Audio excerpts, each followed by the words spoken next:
A very formal welcome to Daily Power Parsha. Today is Tuesday, June 22nd, and this is going to be our first session of the Torah portion of Balak, because we didn't have class yesterday, so we have to make up for lost time. Today is Tuesday, which means that this should be the third reading that we study, Sunday, Monday, Tuesday, but we are a little bit behind, so we're going to do some catch-up. We're going to start from the beginning of the Torah portion, and we'll see how far we can get. I want to do at least 2 readings, maybe 3, maybe we'll be caught up at the end of today, maybe not. We'll see how it goes. Right now, I'm going to share my screen. And let's jump in. Torah reading for Balak. This is Numbers chapter 22. We begin with verse 2. Got to love when that happens, right? Remember, the Torah portions were divided based on Jewish tradition from Moses, and the chapter and verses were done by Christian scholars. Different era, different time, different agenda. So that's why it doesn't match up sometimes, just a word of clarification. So the Torah portion begins, chapter 22, verse number 2. Balak, the son of, makes it sound like zipper. No, I'm going to go Hebrew. Tzipar, by the way, means bird in Hebrew, tzipar. Right. Balak, the son of Tzipar, saw all that Israel had done to the Amorites. If you recall from last week's Torah portion, when the Jewish people were trying, they just wanted to go to Israel. And no nation will let them through, not the Edomites, not the Moabites, not the Amorites, no one will let them through. And then remember the Amorites, they were the ones that were lying in wait in the mountains. Remember the guys that were hiding in the caves of the mountain to throw the stones and crush the Jews, God forbid, that were walking on the highway beneath. But then the mountain range, before the Jews got to the mountain range, came together, and the protrusions on one side went into the caves on the other side and crushed the Amorites. And then later on, the limbs and the blood, okay, without getting too graphic, limbs of blood kind of like floated down in the stream, and the Jewish people saw the miracle, and then they sang for praise for the miracle and for the well. Okay, well, if you didn't remember it, I just literally just said it. So the point is that Balak, who was the king of Moab, right? Balak is the guy, Moab is the nation. So Balak sees what happened to the Amorites, how they were just gone, right? They were just eliminated. And by the way, for that matter, Sichon Melech Amori, Og Melech Bashan, right? Sichon, the king of the Amorites, and Og, the king of Bashan, all of those nations that started up against the Jewish people were summarily gotten rid of and defeated in battle. So Balak sees this, and what happens next is the following, verse 3. Moab, the nation, became terrified of the people, of the Jewish people, for they were numerous, and Moab became disgusted because of the children of Israel. So look at the 2 adjectives, right? Terrified and disgusted. Disgusted is a very interesting word. It's kind of like, let's see if there's a Rashi on this. Let's see. Okay, let's begin with Balak, the first verse here. Balak saw all that Israel done to the Amorites. He said, these 2 kings, the kings of Sichon and Og, the giant, whom we relied on, could not resist them. We certainly cannot. In other words, we're doomed. Consequently, Moab became terrified. So let's go. Next Rashi. Moab became terrified. That refers to dread. Okay? And disgusted, listen to this. They became disgusted with their own lives. As it says, I'm disgusted with my life.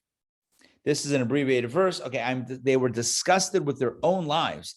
That means that they were so terrified that I'm trying to think of it like a modern psychological or, just a modern way of saying this. So they're so terrified that they're now disgusted with their own life, not like, but more of like, just an existential fear and a very unsettled state of being. That is what happened. So Moab said to the elders of Midian, a neighboring nation. Now these 2 were always fighting with each other. Moab and Midian, these are 2 different nations, 2 different peoples, but they were always, at each other's necks. But as is known, right, in history and Jewish history, when there's a common enemy, even enemies band together for a common cause. So the Jewish people bring together the Moabites and the Midianites. How wonderful, actually, how terrible, because it's bringing them together for nefarious plots. Here we go. So Moab said to the elders of Midian, now, This assembly, that means the group, the Jewish people, will eat up everything around us. Look at that. Eat up everything around us as the ox eats up the greens of the field. In other words, the Jewish people, this is the fear mongering. If you want to know how you get anti-Semitism or anti-Semitic thought to be perpetuated, you create a lie. What's the lie? This people are going to eat up everything around us as the ox eats up the green of the fields. Balak, the son of Tzipor, was the king of Moab at that time, which we already were introduced to him before, but the Torah is just clarifying that, yes, he was the king of Moab. So Moab sends to Midian and says, we're in trouble. They're going to destroy us. They're destroying everything. We're doomed. We got to do something, etc. So here the plan gets hatched. Verse number 5. So he, the king, sent messengers to Balaam, the son of Be'or. Okay, that's going to be another main character of this week. Balaam. So we have Balak, the king, and Balaam, who we will know to be the evil prophet for profit. He was a prophet, P-R-O-P-H-E-T, prophet, for profit. He was a hired gun to bless or to curse. If you wanted a blessing, you could pay him. If you wanted to curse someone else, you could pay him. Okay? But he was legit. He's not one of these guys that had a storefront just hustling people and taking their money, fleecing people of their savings. This guy was legit. He had legit powers, divine powers. God did appear to him. And the question is, why would God actually give this bad guy powers? The answer is, he gave a guy powers and the guy used it for bad things. So it's not like he gave a bad guy powers. God gives free choice. God said there will be a prophet amongst the nations. We have a Jewish prophet, Moses. There's going to be a prophet amongst the nations. But I'm going to let them and the nations choose what to do with that. Right? It's like if I gave you a superpower, this is always fun, right? Discussion about superpowers. If I gave you a superpower, if I could give a superpower, right? What would you use it for? Like in a superpower of flying or invisibility. We could use it for good, tremendous good, or tremendous evil. That's our choice. God gave Balaam a superpower, a spiritual superpower. And God says, it's all yours. What are you going to use it for? We know what Moses uses his superpower for the Jewish, for goodness, for Torah. And what does Balaam use it for? Nefarious activities, cursing people, trying to destroy others, making money, etc., getting famous. Listen, I get it. It's a big challenge. If you have that superpower, it's hard to withstand the temptation, right? If you could time travel, if you could travel through time, how tempting would it be to travel ahead, see who won the Super Bowl next year and put a lot of money down and bet on that team? Are you with me on that? It would be very tempting. Yeah. Or to look at who the Powerball winning numbers and play the $350 million Powerball lottery and play those numbers. It would be extremely tempting to do so. Dishonest is dishonest, right? Or, ethics are ethics. Spirituality is spirituality. Balaam did not use his powers in the right way, but he had powers. They were legit. He wasn't a faker. It was legit. Back to our story. So Balak, the king, sends messengers to Balaam, the evil prophet, the prophet who uses powers for evil, to Pithar, that's where he was, which is by the river of the land of his people, to call for him. That's a long way of saying that the king called for this guy. And he said the following: a people has come out of Egypt, the Jewish people, and behold, they have covered the eye of the land, and they are stationed opposite me. They've covered the eye of the land. That means like everywhere you look, Jews. These stereotypes don't go away. The whole stereotype, like Jews control the media, Jews control Wall Street, Jews control money, Jews, I keep saying Jews. Jews control like the world. Boom. That's exactly what the trope was, the anti-Semitic trope then. The Jews came out of Egypt. They're numerous. They're going to destroy us. They're covering the eye of the land. Everywhere you see Jews. And now, here is why I'm panicked. Because they are stationed opposite me, said the king to the prophet. They are right knocking on my door. They're on my border. So now he says in the message, please come and curse this people for me, for they are too powerful for me. Perhaps through your curse, I will be able to wage war against them and drive them out of the land. For I know that whomever you bless is blessed, and whomever you curse is cursed. You have the power, and I want to use that power for my enemy, the Jewish people. By the way, meanwhile, back at the ranch, the Jewish people have no idea, right, that they're hated so much. Well, maybe they do on some level, and they have no idea that all these plots are being, created against them. They don't even have any plans to start up with Balak or Moab or Midian, these nations. They're not on the agenda. But Balak is panicked. He's reaching out to his buddy or to this guy, this hired gun, to use his mouth.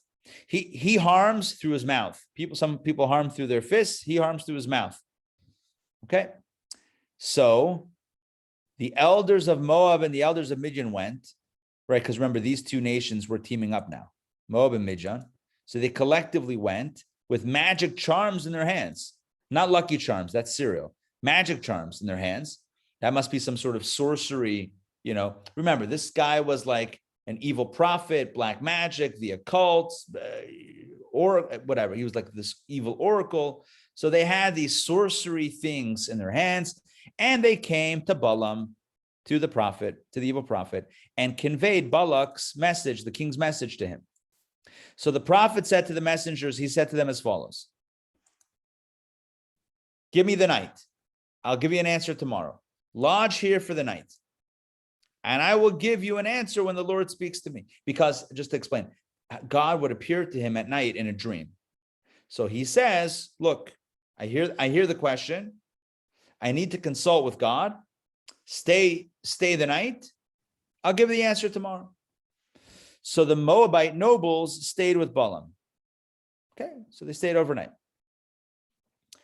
Now, at that night, or that night, verse number 9, God came. Anybody enjoying this story so far? Yes? I'm loving this story. Just checking in with you guys. Yes, God came to Balaam, the prophet, and said, as if God doesn't know, who are these men with you? We already know from the Torah that God engages people in conversation, not because he doesn't know, but because he wants to have a conversation, and you need an entry point into the conversation. Like when God asked Adam after the sin of the tree of knowledge, where are you? And Adam says, I'm just hanging around. What's going on? Why do you ask? Right? It's not that God didn't know Ayeka, right? Where are you? It's not like God didn't know where he was. He was engaging him in conversation. So God says to Balaam, similarly, who are these men with you? Like, I see you have some visitors. So who's your company? Like, what's going on? Balaam said to God, Balak, the son of Tzipor, the king of Moab, has sent these people to me saying, he's being very transparent. So the king of Moab sent these guys with a message, and here's the message. Behold, the people coming out of Egypt, the nation has covered the eye of the earth. Come and curse them for me. Perhaps I'll be able to fight against them and drive them out. He's being very transparent with God. He says, they are approaching me with a proposition to curse the Jewish people who are covering the eye of the earth. And the agenda is that I should curse them, the Jewish people, so that Moab and Midian can fight and harm the Jewish people, God forbid. What's God's response? God said to Balaam, you shall not go with them. You shall not curse the people because they are blessed. You shall not curse the people because they are blessed. That's what he says. Don't go. Seems straightforward. But if you paid attention to the Torah portion, it's called Balak. It's about Balak and Bilam. The story doesn't end here. I mean, you would think you would go to the people and say, no, can't go. End the story. Done. Turn the page. Nope, that's not what happens.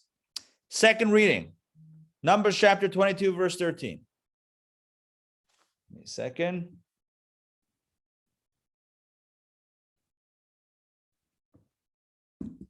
All right, here we go. When Balaam arose in the morning, the evil prophet, right? He wakes up the next morning. And so what does he do? He said to Balak's nobles, he said to the messengers, return to your country, go back home. For the Lord has refused to let me go with you, right? It's nished. It's not going to work out. It's not going to work out. Moab's nobles arose and came to Balak. They went back to the king. The messengers came back to the king and they said, Balaam refuses to come with us. That's it. End of story. Oh, Balak doesn't take no for an answer. So the king, Balak, continued to send dignitaries, even more and higher in rank than these. All right, if these guys didn't get the job done, let me send even more chashiv, important, nobles, more. Let's put more cash on the table. Let's up the ante here. So they came to Balaam once again. This is round two. And they said to him, so said Balak, the son of Tzipor, please do not hesitate to come to me. In other words, don't refuse me again. And now he gives some promise, now he does the shmir. He does the cash offer. For I will honor you greatly and do whatever you tell me to do. That means whatever you want, you'll get. Whatever you want. No set price. I will honor you greatly and do whatever you tell me to do. So please come and curse this people for me. Now that's an offer. Right? You come with an offer. Okay, listen, I'll give you $1,000, curse the people. No big deal. Guy says no. Come back the next time. You're like, all right, $1,000, forget $1,000. You name the price. What do you want? What do you want to do this job? I have a job for you. Curse the Jewish people. God forbid. I have a job. You tell me what you want. Listen to this, 18. Balaam answered and said to Balak's servants, even if Balak gives me, he's telling the servants, right? He's telling the messengers, even if Balak the king gives me a house full of silver and gold, I cannot do anything small or great that would transgress the word of the Lord my God. He sounds like a righteous guy. Look at this guy. He sounds like a tzaddik. It's like, oh, even if you give me all the money in the world, I can't do it. Well, here's the deal. You know what he wants? He wants a house full of silver and gold. That's exactly what he wants. He said, even if you give me a house full of silver and gold, I cannot do what God doesn't want me to do. What he's saying here is that that's what he wants. House full of silver and gold. That's his way of putting it in, stripping it around, putting it in the thing. Number one. Number two, he says, I can't do anything that God said, that going against God. Okay, so you would think he's going to say, and God already told me no. Not so fast. Verse 19. Now you too, please remain here overnight. Maybe God changed his mind, and I will know what the Lord will continue to speak with me. Maybe when I tell God about my new offer, maybe God will say, you know what, Balaam, you look like you need the money. You can go ahead with it. You understand what I'm saying here? Balaam is on the surface, he's saying all the right things. I can't transgress the word of God. I can't go against God. And he asks, and God says no, and he says no. But when they come back the next day or the next week or whenever they came back, and they come back with an open-ended offer, you name the price. It's like the price line of cursing, right? You name the price. What do you want to receive? And then he says, I still can't transgress the word of God, but he adds in one other detail. But you know what? Let me run it by him. Let me run it by the boss one more time. As if God's going to change his mind. Well, let's see what happens next. Verse 20. God came to Balaam at night and said to him, if these men have come to call for you, arise and go with them. But the word I speak to you, that you shall do. God tells him, you want to go? Go. But I'll tell you, even if you go and try to curse them, the word I speak to you, that is what you shall do. You're not going to ever say a word that I don't let you say, which is foreshadowing the events of this week's Torah portion, where the curses literally transform from his mouth into blessings, which we'll cover in detail this week. All right, I'm going to stop here because as I said before, there's some logistics that I need to deal with the kinderlach, with the kids. So I want to leave you with a few ideas. Number one, God doesn't change his mind. But, and this is probably the most important thing of this idea, but give me 1 second. Mendel, can I call you back in 2? Okay, I'll call you back in 2 minutes. God doesn't change his mind. That's point number one. But, and this is very important, God does not take away a person's free choice. God gave his answer night number one. Balaam says, can I go? Should I go? God says, no. Then a better offer lands on his doorstep. And Balaam really wants to go, but he needs the okay. So what does God say? If you want to go, go. I'm not going to stop you. Right? If these men have come to call for you and you want to go, arise and go with them. In other words, God is not changing his mind and saying, you know what? I think you should go curse the Jewish people. God forbid. Of course not. God, I told you no. My answer is no, don't go. But you're telling me you still want to go. You still want to go? Knock yourself out. Go. But the outcome won't be as you want. Because you and I have free choice to choose our actions, but we don't control outcome. So we're touching on some of the biggest ideas in Judaism. The foundation of free choice and the foundation of outcomes versus actions. There is the notion of free choice. You and I have free choice. God does not remove it because he does not like what we're doing. If that would be the case, there would never have been a Holocaust. There would never have been Egyptian slavery in the beginning. There would never be Auto de Faz and crusades and inquisitions and pogroms and no other genocides and no harm and no pain and no suffering and no slavery, no racism. None of that would exist if God were to remove free choice when somebody was going against what God wanted. None of the evils in the world would exist. You look around the world, you look at history, evil exists.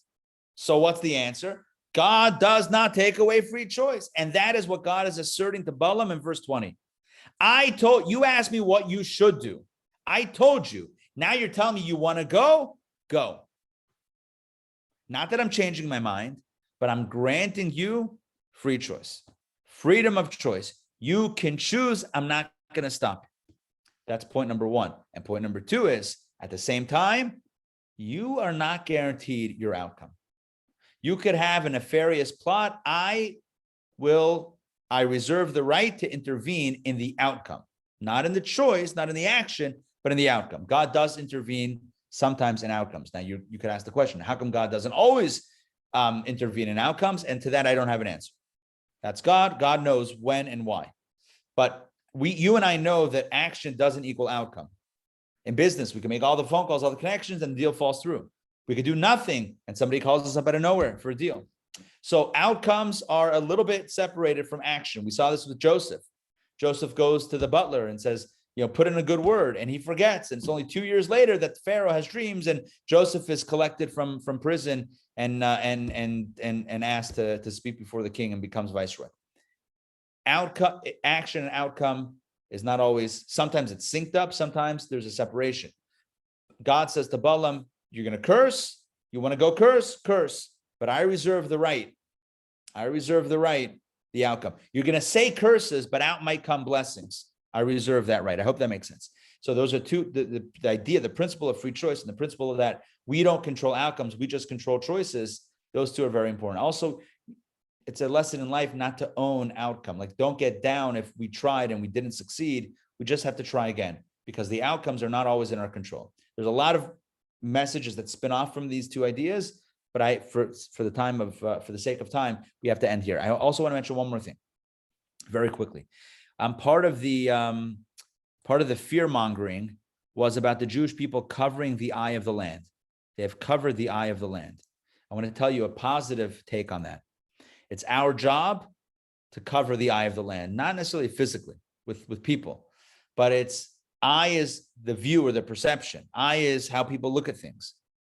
We're meant to introduce a Jewish way of looking, not necessarily that everybody does all 613 mitzvahs, but a Jewish perspective, a Jewish way, Jewish values in the world, so that what we stand for, the Torah that we represent, should cover the eye of the world, should be the perspective, the lens through which the world is seen and people see each other, a lens of beauty and purpose and meaning and God and spirituality and only good things. All right, with this, we'll close it out. Apologies for, we were able to get through the first two readings. We didn't get through the third reading, so we didn't catch up fully, But tomorrow, please God, we will do 3 and 4 and catch up for the readings. Thank you for joining me today, Ray and Joy and Donna and Olia. First time, welcome. And we'll see you guys soon. See you tomorrow. Tonight, Curious Tales of the Talmud. If you're not yet on that class, consider joining. It's fantastic. Tonight may be the best class I've ever taught. We'll see how it goes, but that's my plan. Okay, we'll see. If you want information about how to jump in on that, just text me or email me or call me. Bye, everybody. Have a wonderful day. Thanks. See you Bye. guys.